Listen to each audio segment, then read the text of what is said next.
Russia issued one of its strongest verbal warnings toward Europe in months, just hours before a planned high-level meeting in Moscow with US. Envoys involved in ongoing discussions about possible frameworks for ending the war in Ukraine. The sequence of events began earlier in the day when Russian President Vladimir Putin delivered comments accusing European governments of obstructing efforts to advance diplomatic proposals currently circulating between Washington, Moscow, and Kyiv. He said Russia would prefer to avoid a direct confrontation with European states, but stressed that the country was fully prepared for any outcome should one occur. In the remarks released through Russian state media, Putin stated that Russia has repeatedly communicated that it does not seek a war with Europe.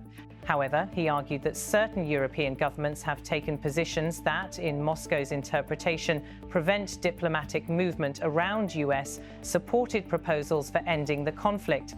Putin's message was delivered in direct, uncompromising terms, and it immediately drew international attention because of the timing. The comments came just before the arrival of US envoys in Moscow for discussions on the latest version of Washington's Ukraine peace initiative. Putin said that Russia's position has not changed regarding its desire to avoid escalation with NATO countries, but he emphasized that Russia is prepared to act if it believes Europe is taking steps that may trigger a wider confrontation. The president said in Russian, "We have no intention of going to war with Europe, but if Europe wants to and takes action, we are ready right now." There is no doubt about that. If Europe suddenly starts a war against us, I think it will all be over quickly. This is not Ukraine. With Ukraine, we are acting surgically, with caution and precision.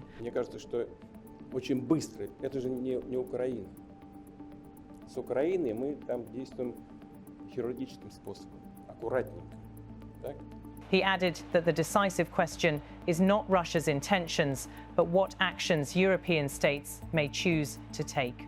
Putin also asserted that a hypothetical European conflict would unfold very differently from the war in Ukraine. The campaign in Ukraine, he said, has been carried out in a measured and deliberate manner. In his words, "If Europe suddenly starts a war against us, I think it will all be over quickly. This is not Ukraine. With Ukraine, we are acting surgically, with caution and precision." The remarks served not only as a warning, but also as a continued attempt by Moscow to frame its approach in Ukraine as methodical and limited, even as the conflict remains one of the most destructive in Europe since the mid-20th century. In the second part of his statement, the Russian president was asked to elaborate on whether the conflict in Ukraine should be described as a war. He replied that Russia does not classify it as such in the modern sense of the term. He said this distinction is important because, according to the Kremlin, a full-scale war would involve different rules, different force structures, and a fundamentally different posture toward neighboring states.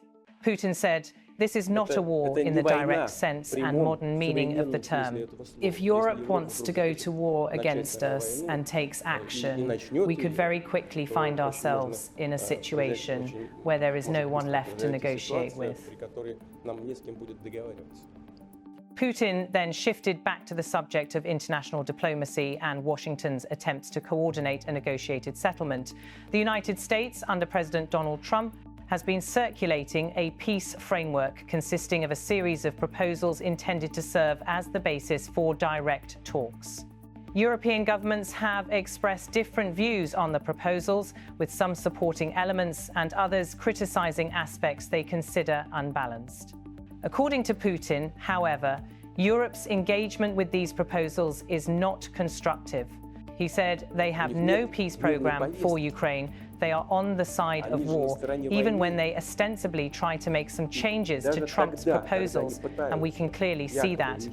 All these changes have only one objective: to completely block the entire peace process.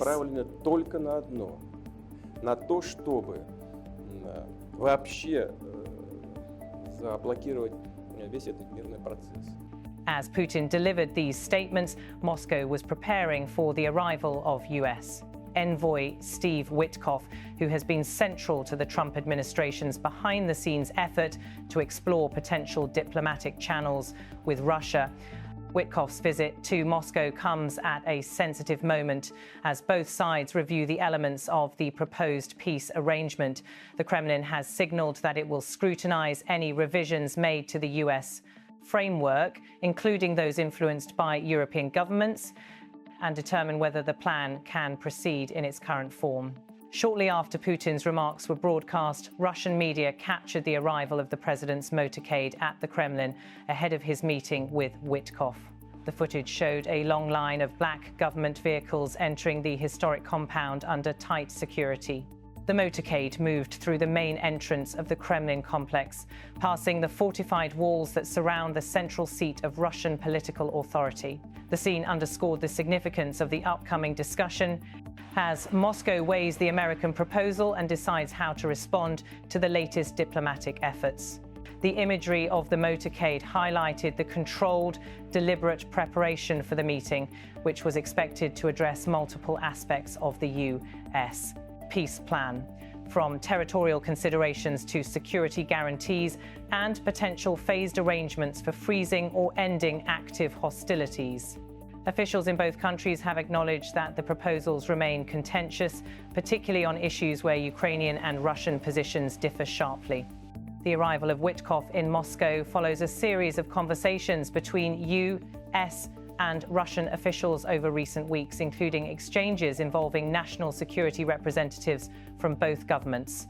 While Washington has stressed that the proposals are meant to serve as a starting point for negotiations, Kyiv has strongly rejected certain elements of the plan, describing them as unacceptable compromises on Ukrainian sovereignty, territorial integrity, and long-term security. European governments have expressed additional reservations, especially regarding enforcement mechanisms and guarantees. Within Russia, the meeting is viewed as a test of whether the United States and Russia can identify any shared points of reference for future talks. Moscow has repeatedly argued that Europe's objections are aimed at undermining Washington's approach, while European officials insist that any credible peace framework must be compatible with international law and Ukrainian control over its recognized borders. As the motorcade entered the Kremlin, sources in Moscow noted that the president's schedule had been adjusted to prioritize the meeting with Witkoff. The Kremlin has not disclosed specific agenda items, but officials have said the conversation will address the peace proposals point by point. The Russian government has also made clear that it considers the European recommended modifications to the U.S. framework incompatible with the goals of achieving a negotiated outcome. Putin's earlier remarks appear intended to set the tone for the meeting and signal Moscow's frustration with what it views as European obstruction. The president's statements characterize Europe as deliberately working to block the diplomatic process rather than contributing to it. By emphasizing that Russia is prepared for any escalation while positioning itself as open to negotiations, the Kremlin is presenting its stance as both firm and conditional on the actions of external actors. The U.S. delegation, led by Steve Witkoff, is expected to raise several issues during the discussion, including ceasefire mechanisms, demilitarized zones, prisoner exchanges, and the status of contested territories. The United States has not released the full text of the peace plan, but officials have acknowledged that it involves multiple layers designed to create a pathway to a durable cessation of hostilities. Analysts note that Moscow will likely demand clarity on security arrangements and the role of Western military assistance to Ukraine in any future settlement. As the meeting approached, observers pointed out that the combination of Putin's forceful public statements and the planned closed-door negotiations created a contrast between the external messaging and the diplomatic work underway inside the Kremlin. Russia appears intent on communicating strength and readiness while simultaneously engaging with the U.S. proposal, emphasizing that any progress must align with its strategic interests. For the United States, the visit is part of a broader effort to understand the Kremlin's red lines and determine whether the current version of the peace plan can move forward. American officials have indicated that while the plan reflects Washington's vision for de-escalation, it cannot succeed without meaningful participation by Kyiv and agreement from European partners. The day's events underscore the complexity of the diplomatic landscape surrounding the Ukraine conflict. Putin's warning to Europe, combined with the arrival of his motorcade at the Kremlin for talks with US envoys, reflects a moment in which military preparedness, political messaging, and high-level diplomacy are unfolding simultaneously. Russia's position remains firmly stated. It claims it does not seek war with Europe, but asserts that it is fully prepared should such a confrontation occur. At the same time, it continues to review and respond to international efforts to negotiate an end to the conflict. As discussions begin inside the Kremlin, the situation stands at a pivotal point, with Moscow issuing strong public messages while engaging privately with American diplomats. The coming days will determine whether the peace proposals gain traction or face further resistance from Russia and Europe amid ongoing tensions.